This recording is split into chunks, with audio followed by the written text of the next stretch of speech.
لله نحمده ونستعينه ونستغفره ونعوذ بالله من شرور أنفسنا ومن سيئات أعمالنا من يهده الله فلا مضل له ومن يضلل فلا هادي له وأشهد أن لا إله إلا الله وحده لا شريك له وأشهد أن محمدًا عبده ورسوله أما بعد فإن خير الحديث كتاب الله وخير الهدي هدي محمد صلى الله عليه وسلم وشر الأمور محدثاتها وكل محدثة بدعة وكل بدعة ضلالة وكل ضلالة في النار يا أيها الذين آمنوا اتقوا الله حق تقاته ولا تموتن إلا وأنتم مسلمون يا أيها الناس اتقوا ربكم الذي خلقكم من نفس واحدة وخلق منها زوجها وبث منهما رجالا كثيرا ونساء واتقوا الله الذي تساءلون به والأرحام إن الله كان عليكم رقيبا يا أيها الذين آمنوا اتقوا الله وقولوا قولا سديدا يصلح لكم أعمالكم ويغفر لكم ذنوبكم ومن يطع الله ورسوله فقد فاز فوزا عظيما وقال عز وجل قاف والقرآن المجيد بل عجبوا أن جاءهم منذر منهم فقال الكافرون هذا شيء عجيب أإذا متنا وكنا ترابا ذلك رجع بعيد قد علمنا ما تنقص الأرض منهم وعندنا كتاب حفيظ وقال عز وجل لقد من الله على المؤمنين إذ بعث فيهم رسولا من أنفسهم يتلو عليهم آياته ويزكيهم ويعلمهم الكتاب والحكمة وإن كانوا من قبل لفي ضلال مبين محترم بزرگوں، نوجوانوں، پردہ نشین خواتین اسلام، ہر قسم کی تعریف، بزرگی، بڑائی، کبریائی اللہ الہ واحد کے لیے سزاوار ہے، جو میرا اور آپ کا پروردگار، پالنہار، اس کائنات کا تنہا مالک، تنہا مدبر اور اس کائنات کو چلانے والا ہے، جو مالک الملک ہے، جس کے ہاتھ میں عزت و ذلت ہے۔ لاکھوں اور انگنوں درود و سلام ہو انبیاء کرام علیہم السلام پر، خصوصاً آخری نبی محمد عربی صلی اللہ علیہ وسلم پر، جن کے ہم اور آپ امتی ہیں۔ حمد و صلوات کے بعد جو آیت کریمہ میں نے آپ کے سامنے پڑھی ہے، اللہ رب العالمین نے اس کے اندر ارشاد فرمایا لقد من اللہ علی المؤمنین، کہ اللہ تبارک و تعالی نے اہل ایمان پر احسان کا معاملہ کیا، مومنین پر احسان کیا۔ یہ احسان کیا تھا کہ اللہ تبارک و تعالی نے انہی میں سے ایک پیغمبر اور ایک رسول کو بھیجا، جو لوگوں کو اللہ کی آیتیں پڑھ کر سناتا ہے، تزکیہ کرتا ہے، حکمت کی تعلیم دیتا ہے، اور اس سے پہلے لوگ گمراہی میں بھٹک رہے تھے۔ محترم حضرات، اس آیت کریمہ کے اندر اللہ تبارک و تعالی نے یہ فرمایا کہ نبی کی بعثت یہ امت پر احسان عظیم ہے۔ نبی کو اس امت میں بحیثیت پیغمبر اور بحیثیت رسول اللہ تبارک و تعالی نے جو مبعوث فرمایا اور آپ سے امت کا جو کام لیا، یہ ساری کارروائی جو اللہ کی جانب سے کی گئی، یہ اس امت پر احسان ہے۔ نبی کریم صلی اللہ علیہ وسلم نے اس امت پر بے شمار احسانات کیے ہیں۔ آپ کی سیرت کا ورق ورق، آپ کی زندگی کا ایک ایک لمحہ اس امت کے لیے احسان کا درجہ رکھتا ہے، اس امت کے لیے احسان کا درجہ رکھتا ہے۔ ساری دنیا کے لیے، عالم انسانیت کے لیے آپ بحیثیت رسول رحمت والے بنا کر بھیجے گئے۔ رحمت آپ کا پیغام تھا، وما ارسلناک الا رحمۃ للعالمین۔ امت کے حق میں آپ رحم دل تھے، آپ لوگوں کے لیے عفو درگزر سے کام لینے والے تھے، یہاں تک کہ اپنے دشمن کو بھی آپ معاف کر کے اپنا بنانے والے تھے۔ طائف کا واقعہ کس کو نہیں معلوم ہے؟ آپ کو تکلیف پہنچائی گئی، جبرائیل آئے، آ کر کہا ھذا ملک الجبال، یہ طائف والوں نے آپ کو تکلیف دی، یہ پہاڑ کے فرشتے ہیں، آپ صرف حکم فرمائیں، دونوں پہاڑوں کے درمیان طائف والوں کو روند دیا جائے گا، ان کا خاتمہ کر دیا جائے گا۔ آپ صلی اللہ علیہ وسلم نے دشمن سے تکلیف کو لینے کے بعد بھی فرمایا لعل اللہ ان یخرج من اصلابہم من یعبد اللہ لا یشرک بہ شیئا، نہیں، مجھے امید ہے کہ ان کی نسل سے وہ لوگ بھی آئیں گے جو صرف اللہ کی عبادت کریں گے اور اس کے ساتھ کسی کو شریک نہیں ٹھہرائیں گے۔ جنگ کے موقع پر آپ کو تکلیف دی گئی، لیکن آپ رحم دل واقع ہوئے۔ آپ سے کہا گیا کہ مشرکین کے لیے آپ بد دعا کر دیجئے، آپ نے کہا انی لم ابعث لعانا وانما بعثت رحمہ، کہ مجھے لعنت بھیجنے والا بنا کر نہیں بھیجا گیا بلکہ مجھے رحمت والا بنا کر بھیجا گیا۔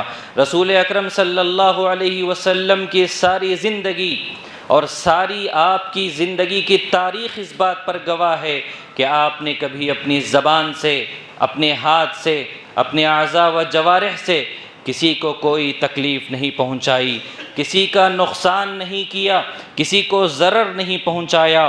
10 سال حضرت انس رضی اللہ عنہ آپ کی خدمت میں لگے رہے۔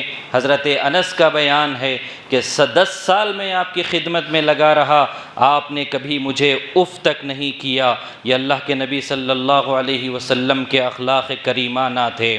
رسول اکرم صلی اللہ علیہ وسلم نے شریعت سازی کے مرحلے میں بھی امت کے لیے تخفیف کا پہلو رکھا، تسہیل کا پہلو رکھا، نرمی اور آسانی کا پہلو رکھا۔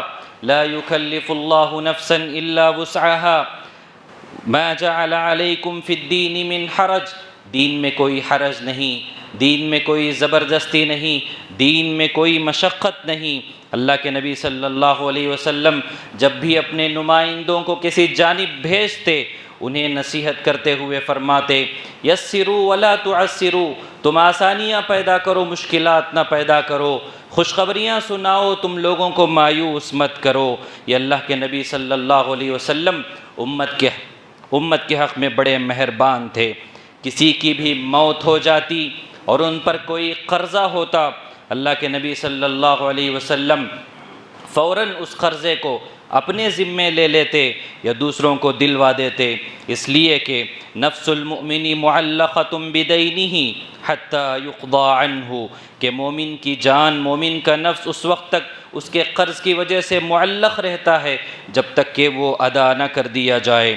آپ صلی اللہ علیہ وسلم امت پر ایک احسان آپ کا یہ بھی تھا کہ آپ امت کی نجات کے لیے، امت کی ہدایت کے لیے، امت کو راہ راست پر لانے کے لیے آپ دن اور رات اسی فکر میں غرق رہتے تھے، آپ تڑپا کرتے تھے، آپ تکلیف اٹھایا کرتے تھے۔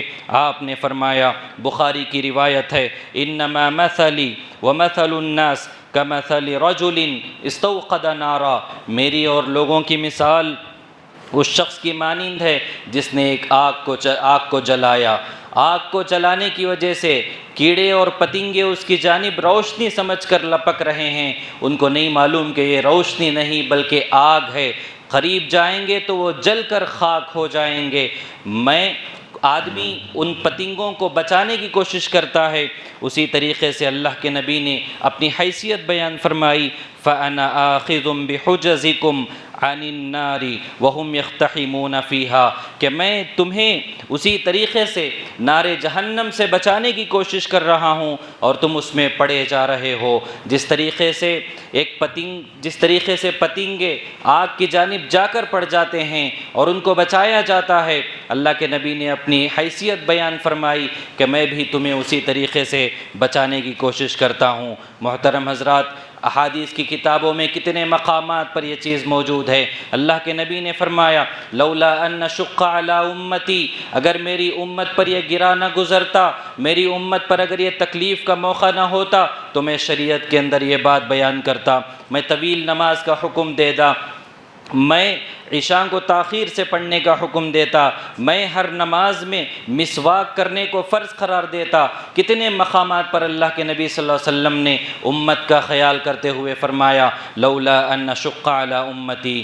صرف دنیا میں نہیں، آخرت میں بھی اللہ کے نبی صلی اللہ علیہ وسلم امت کے حق میں احسان مند ہوں گے، احسان کرنے والے ہوں گے، محسن ہوں گے۔ اللہ کے نبی نے فرمایا، لِكُلِّ نَبِيٍّ دَعْوَةٌ مُسْتَجَابَةٌ فَتَعَجَّلَ كُلُّ نَبِيٍّ دَعْوَتَهُ وَإِنِّي اخْتَبَأْتُ دَعْوَتِي شَفَاعَةً لِأُمَّتِي يَوْمَ الْقِيَامَةِ فَهِيَ نَائِلَةٌ إِن شَاءَ اللَّهُ مَن مَّاتَ مِنْ أُمَّتِي لَا يُشْرِكْ بِاللَّهِ شَيْئًا۔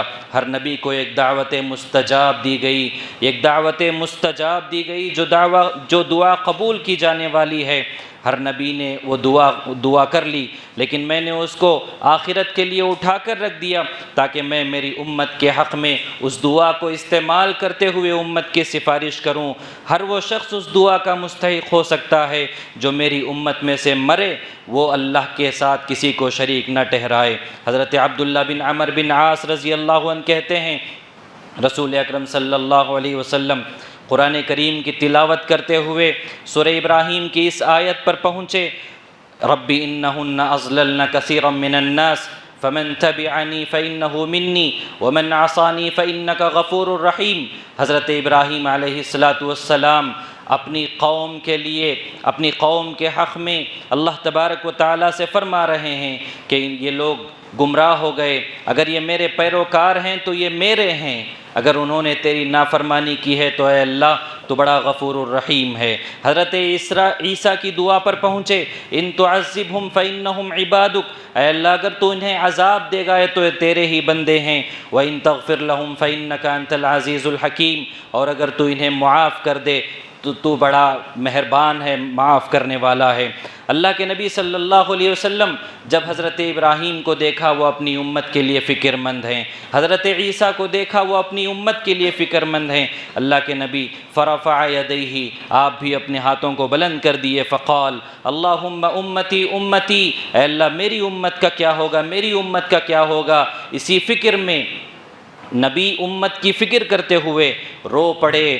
فقال اللہ عز وجل، اللہ تبارک و تعالیٰ نے جبرائیل سے کہا، یا جبرائیل اذهب الى محمد وربک اعلم فسلہ ما یبکیک، اے جبرائیل جاؤ محمد صلی اللہ علیہ وسلم کے پاس، حالانکہ آپ کا پروردگار جانتا ہے، لیکن محمد صاحب سے سوال کرو، ما یبکیک، کس چیز نے آپ کو رونے پر مجبور کر دیا، کس چیز کے لیے تم رو رہے ہو۔ جبرائیل آئے اور اللہ کے نبی سے پوچھے، اللہ کے نبی نے سارا واقعہ بیان کیا تو اللہ تبارک و تعالیٰ نے کہا، یا جبرائیل اذهب الى محمد فقل انا سنرضیک فی امتک ولا نسوءک، یہ مسلم کی روایت ہے۔ اے جبرائیل جاؤ اور محمد صلی اللہ علیہ وسلم سے کہو کہ میں تمہاری امت کے سلسلے میں تمہیں راضی کروں گا اور تمہیں مایوس نہیں کروں گا۔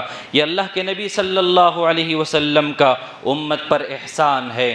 کتنے ایسے احسانات ہیں اللہ کے نبی صلی اللہ علیہ وسلم کے لیے جنہیں گنانے کے لیے، جنہیں شمار کرنے کے لیے بڑا وقفہ درکار ہے۔ یہ صرف چند نمونے ہیں کہ آپ صلی اللہ علیہ وسلم کے امت پر جو احسانات ہوئے ہیں۔ جب اللہ کے نبی امت پر احسان کرنے والے ہیں، آپ کے احسانات اتنے زیادہ ہیں تو احسان کا بدلہ احسان ہے، احسان کا بدلہ احسان ہے۔ امت پر بھی یہ ضروری ہے کہ نبی کے حقوق ادا کریں۔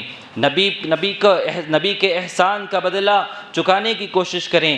نبی کا پہلا حق امت پر یہ بنتا ہے کہ امت نبی کی عزت کرے، نبی کی توقیر کرے، نبی کا احترام کرے، کیونکہ نبی کی شان نرالی ہے۔ وَرَفَعْنَا لَكَ ذِكْرَكَ، ہم نے آپ کے ذکر کو بڑا بلند کر دیا ہے۔ اذان دینے مؤذن کھڑا ہوتا ہے، اشہد ان لا الہ الا اللہ کے بعد اشہد ان محمد الرسول اللہ، دن میں 5 مرتبہ یہ اعلان کر کے آپ کے ذکر کو بلند کرتا ہے۔ کوئی آدمی اگر دائرہ اسلام میں آنا چاہتا ہے تو نبی کا نام لیے بغیر وہ دائرہ اسلام میں نہیں آ سکتا۔ فآمنوا باللہ ورسولہ وتعزروہ وتوقروہ، لتؤمنوا باللہ ورسولہ وتعزروہ وتوقروہ، تم اللہ اور اس کے رسول پر ایمان لاؤ اور ان کی عزت اور ان کی توقیر کرو۔ یہ نبی کی عزت، یہ نبی کی توقیر، یہ نبی کا احترام صحابہ کرام نے دنیا میں کر کے دکھایا۔ صلح حدیبیہ کے موقع پر عروہ بن مسعود کافروں کی طرف سے آئے اور نبی کی جو شان تھی اور نبی کا جو احترام صحابہ کرتے تھے وہ دیکھ کر وہ چلا اٹھے کہ میں بڑے بڑے درباروں کو جا کر آیا ہوں، لیکن کسی بادشاہ کو ان کے ماننے والوں نے اتنی عزت اور توقیر نہیں کی جتنی عزت اور توقیر یہ صحابہ نبی کی کر رہے ہیں۔ ثابت بن قیس بن شماس، یہ فطری طور پر ان کی آواز بلند تھی۔ جب آیت نازل ہوئی لا ترفعوا اصواتکم فوق صوت النبی، کہ نبی کی آواز سے اپنی آواز کو بلند نہ کرو ورنہ تمہارے اعمال برباد ہو جائیں گے، ڈر گئے۔ میری آواز بلند ہے، میں نبی کے سامنے بات کرتا ہوں، نبی کی آواز پست ہوتی ہے، میری آواز بلند ہوتی ہے، میرے اعمال کا کیا ہوگا، میری نجات کا کیا ہوگا؟ گھر چلے گئے، گھر ہی میں بیٹھے رہے۔ نبی کو ثابت بن قیس کی کمی محسوس ہوئی، فرمایا کہ کہاں ہیں، بلا لاؤ۔ کہا، جا کر صحابہ نے پوچھا تو کہا کہ میری آواز بلند ہے، اس لیے میں نبی کے سامنے آنے سے کتراتا ہوں، اس لیے کہ میرے اعمال کہیں برباد نہ ہو جائیں۔ اللہ کے نبی نے فرمایا لا بل هو من اہل الجنہ، وہ جنتیوں میں سے ہیں۔ ثابت بن قیس بن شماس، حضرت انس کہتے ہیں فکان یمشی بین اظہرنا ونحن نعلم انہ من اہل الجنہ، وہ ہمارے درمیان سے چلا کرتے اور ہمیں اس بات کا علم ہوتا، ہم جانتے کہ یہ جنتیوں میں سے ہیں۔ نبی کا دوسرا حق اس امت پر یہ ہے کہ نبی کی محبت کی جائے۔ انسان اپنی قرابت داروں سے محبت رکھتا ہے، انسان اپنے رشتہ داروں سے محبت کرتا ہے۔ خون کی بنیاد پر انسان کی محبت فطری ہوتی ہے، حسب و نسب کی بنیاد پر انسان محبت کرتا ہے، لیکن یہ ساری محبتیں نبی کی محبت کے سامنے کوئی معنی نہیں رکھتی۔ نبی کی محبت ساری محبتوں پر غالب آنی چاہیے۔ قل ان کان آباؤکم وابناؤکم واخوانکم وازواجکم وعشیرتکم واموال اقترفتموها وتجارۃ تخشون کسادها ومساکن ترضونها احب الیکم من اللہ ورسولہ، اللہ اور اس کے رسول کی محبت تمام محبتوں پر غالب آنی چاہیے۔ تیسرا اس امت پر نبی کا حق یہ ہے کہ نبی کی اطاعت کی جائے۔ وما آتاکم الرسول فخذوہ وما نہاکم عنہ فانتہوا، نبی کی اطاعت یہ ہے کہ نبی جو دیں وہ آپ لے لیں اور نبی جس بات سے منع کریں اس سے آپ رک جائیں۔ کل امتی يدخلون الجنت الا من ابا، اللہ کے نبی نے فرمایا کہ میری امت کا ہر آدمی جنت میں داخل ہوگا سوائے اس کے جو انکار کر دے۔ صحابہ نے پوچھا کہ وہ کون آدمی ہے جو جنت جانے سے انکار کر سکتا ہے؟ آپ نے فرمایا من اطاعنی دخل الجنہ ومن عصانی فقد ابا، جو میری اطاعت کرے وہ جنت میں داخل ہوگا اور جو میری نافرمانی کرے وہ جہنم میں داخل ہوگا۔ نبی کا حق اس امت پر یہ ہے کہ نبی پر صلاۃ و سلام بھیجا جائے۔ ان اللہ وملائکتہ یصلون علی النبی یا ایھا الذین آمنوا صلوا علیہ وسلموا تسلیما، اللہ اور اس کے ملائکہ نبی پر درود بھیجتے ہیں، اے ایمان والو تم بھی درود بھیجو۔ اللہ کے نبی نے فرمایا رغم انف رجل ذکرت عنده فلم یصلی علی، وہ آدمی ذلیل ہو، برباد ہو جس کے سامنے میرا ذکر کیا جائے اور وہ مجھ پر درود نہ بھیجے۔ محترم حضرات، نبی کا اس امت پر ایک حق یہ ہے، نبی کے احسانات کے بدلے، نبی نے جو احسان ہم امتیوں پر کیا ہے اس کے بدلے ہم پر نبی کا ایک حق یہ ہے کہ ہم نبی کا دفاع کریں۔ نبی کی شان میں کوئی گستاخی کرے تو اس کا دفاع کرنا یہ ہمارا بنیادی حق ہے، یہ ایمانی فریضہ ہے۔ قرآن کریم نے بھی نبی کریم صلی اللہ علیہ وسلم کا دفاع کیا ہے۔ لوگوں نے، ظالموں نے کہا کہ آپ مجنون ہیں، قرآن نے اس کا جواب دیا وما صاحبکم بمجنون، یہ تمہارے صاحب مجنون نہیں ہیں۔ لوگوں نے کہا کہ یہ ساحر و شاعر ہیں، یہ جادوگر ہیں، جادو کے ذریعے کلام سناتے ہیں۔ قرآن نے جواب دیا ولا بقول کاہن قلیلا ما تذکرون، یہ قرآن کریم نبی کریم صلی اللہ علیہ وسلم کی شان کو برقرار رکھتے ہوئے آپ کا دفاع کرتا ہے۔ قرآن کریم نے کتنے مقامات پر آپ سے فرمایا واللہ یعصمک من الناس، کہ اے پیغمبر اللہ آپ کو لوگوں سے بچائے گا، لوگوں کے شر سے آپ کو بچائے گا۔ کہیں فرمایا انا کفیناک المستہزئین، مذاق اڑانے والوں کے لیے ہم کافی ہو جائیں گے۔ فسیکفیکہم اللہ، اللہ ان لوگوں کے لیے کافی ہو جائے گا۔ کہیں کہا الیس اللہ بکاف عبدہ، کیا اللہ اپنے بندے کے لیے اللہ کافی نہیں ہے؟ کہیں پر لوگوں نے کہا کہ یہ محمد جو اپنی نرینہ اولاد نہیں رکھتے اور نرینہ اولاد ان کی انتقال کر گئی، یہ بے نام و نشان ہو جائیں گے۔ قرآن نے جواب دیا ان شانئک ھو الابتر، اللہ کے نبی کے جو دشمن ہیں وہی بے نام و نشان ہونے والے ہیں۔ علامہ سعدی رحمہ اللہ نے کہا، اللہ نے کہا انا کفیناک المستہزئین، ہم مذاق اڑانے والوں کے لیے کافی ہو جائیں گے۔ اللہ نے کر دکھایا۔ دنیا میں جس نے بھی رسول اللہ صلی اللہ علیہ وسلم کا مذاق اڑایا، اللہ نے اس سے انتقام لیا، اس کو ہلاک و برباد کر کے رکھ دیا۔ بخاری کی روایت ہے، ایک نصرانی شخص اللہ کے نبی کی خدمت میں آیا اور وہ اسلام قبول کیا۔ جب اس نے اسلام قبول کیا، اس کے اندر صلاحیت تھی، مہارت تھی، آپ نے اس کو لکھنے کتابت کے کام پر مامور کر دیا۔ چنانچہ اس شخص نے سورہ بقرہ بھی لکھا، سورہ آل عمران بھی لکھا، پھر وہ مرتد ہو کر دوبارہ عیسائی بن گیا اور لوگوں میں مذاق اڑاتا پھر رہا تھا کہ یہ نبی کو کیا آتا ہے، یہ محمد صلی اللہ علیہ وسلم کو نعوذ باللہ کیا معلوم ہے، میں جو لکھ کر دیتا ہوں وہی وہ لوگوں کے سامنے آ کر بیان کرتے ہیں۔ وہ شخص مر گیا، زمین میں اس کو دفن کیا گیا، زمین نے اس کو قبول نہیں کیا، زمین نے اس کو اکھاڑ کر پھینک دیا۔ لوگوں نے سمجھا کہ یہ محمد صلی اللہ علیہ وسلم کے صحابہ کی حرکت ہے، پھر گہرا گڑھا کھودا اور اس کے اندر دفن کر دیا۔ دوسرے دن پھر لاش باہر ہے، پھر مزید گڑھا کھودا، پھر دوسرے دن لاش باہر ہے۔